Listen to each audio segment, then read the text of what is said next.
Hi everyone, and welcome to another episode of the Leaders in Insurance podcast. I'm your host, Taib Siddiqui, Assistant Manager in the Insurance Transformation team. And today I'm delighted to say I'm joined by Ollie Woods, Head of Continuous Improvement and Central Operations at Willis Towers Watson. How are you doing today?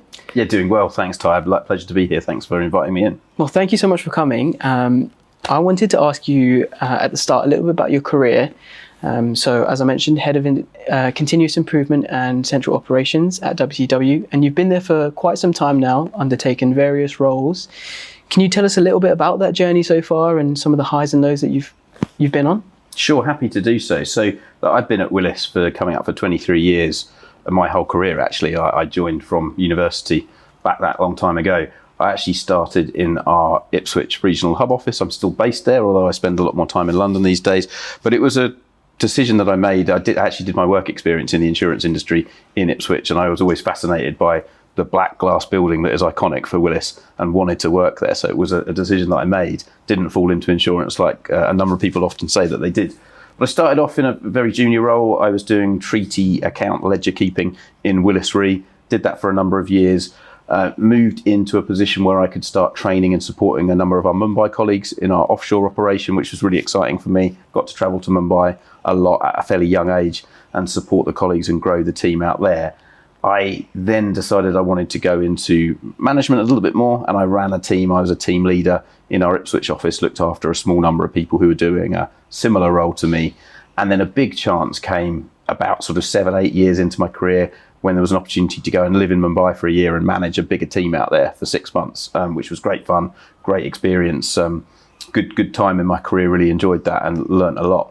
At that point, I felt though that I needed to pivot again and move in the industry and maybe go into a client-facing and a market-facing role, learn the other side. I'd worked very much in a support function and admin role, and I wanted to go and do the front side of things. So I switched and moved from Willis Re, and I moved into a team called Global Markets International at that time.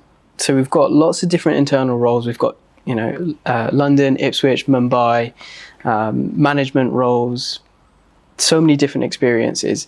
Is there a particular role or moment that sticks out to you as being sort of a significant learning experience? Yeah, I think when I pivoted and I went into that new role, at that point, I almost had to kind of restart my career again, and sort of 8-9 years in was quite a big leap for me to do that, but it was definitely the right decision.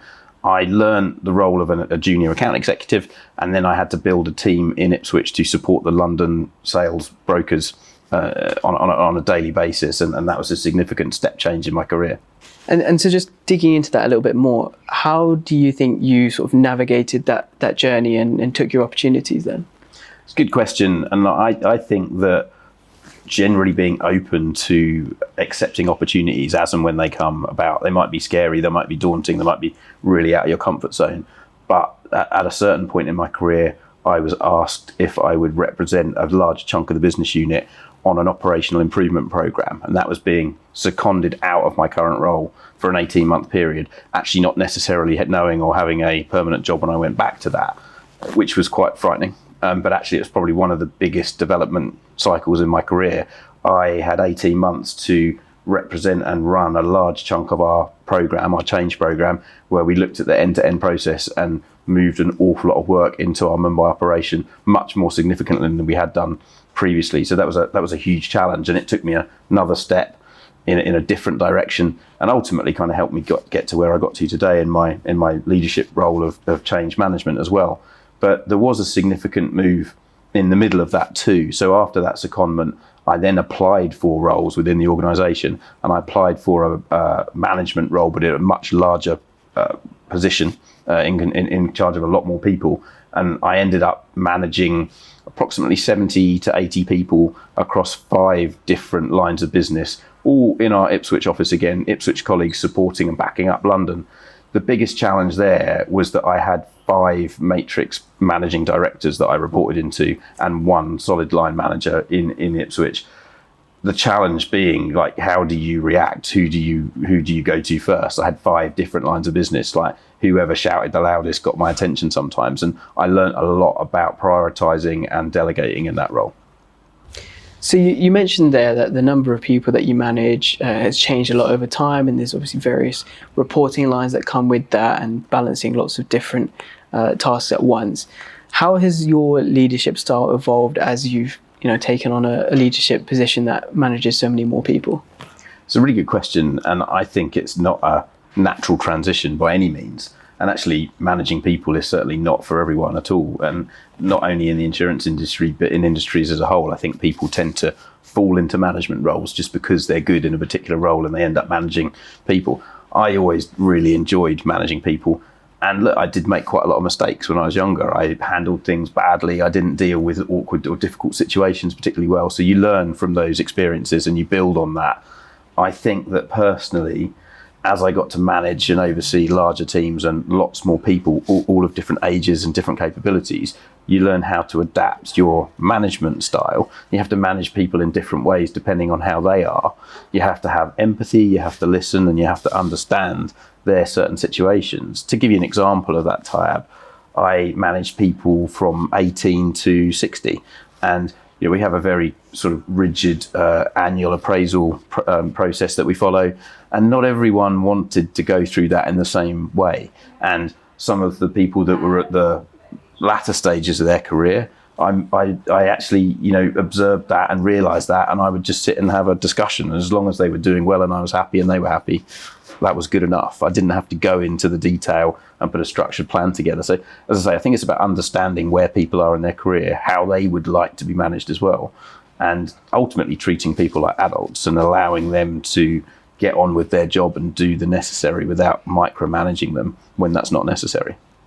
Sort of moving slightly away from leadership to being a leader in the insurance industry, can you talk to us a little bit about some of the biggest changes that we've seen in the insurance industry over the last few years?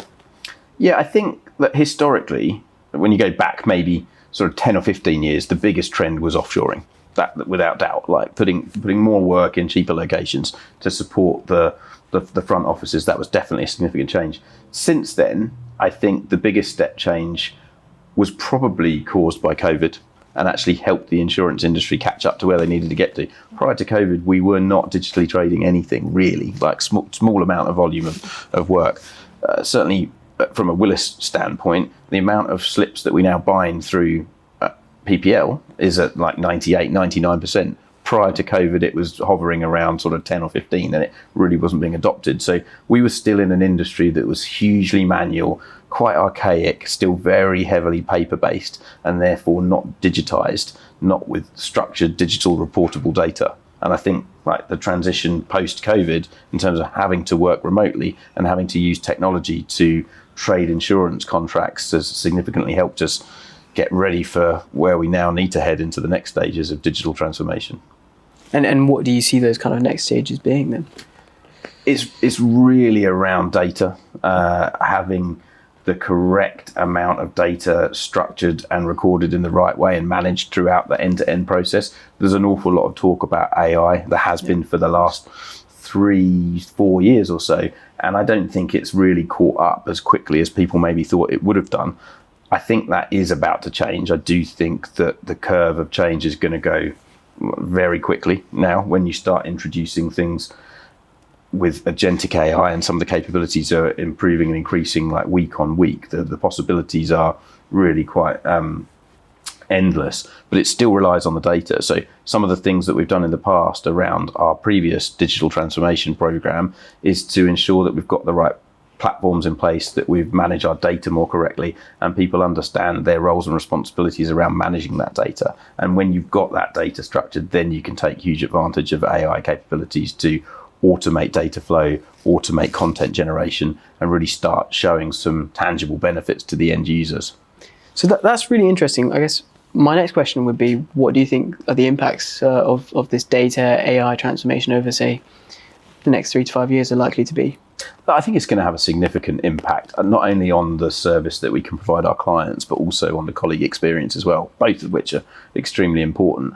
I think that we can make efficiencies considerably higher than we have done in the past. When you think about the technology that's available now that we're looking at in terms of like auto extraction and ingestion of data, you can remove a lot of the manual pain points in terms of like inputting data into platforms and systems. And when you overlay agentic AI, you can create content off the back of that as well. And you can start looking at automating some things like billing transactions. So I think we're going to make significant efficiencies there.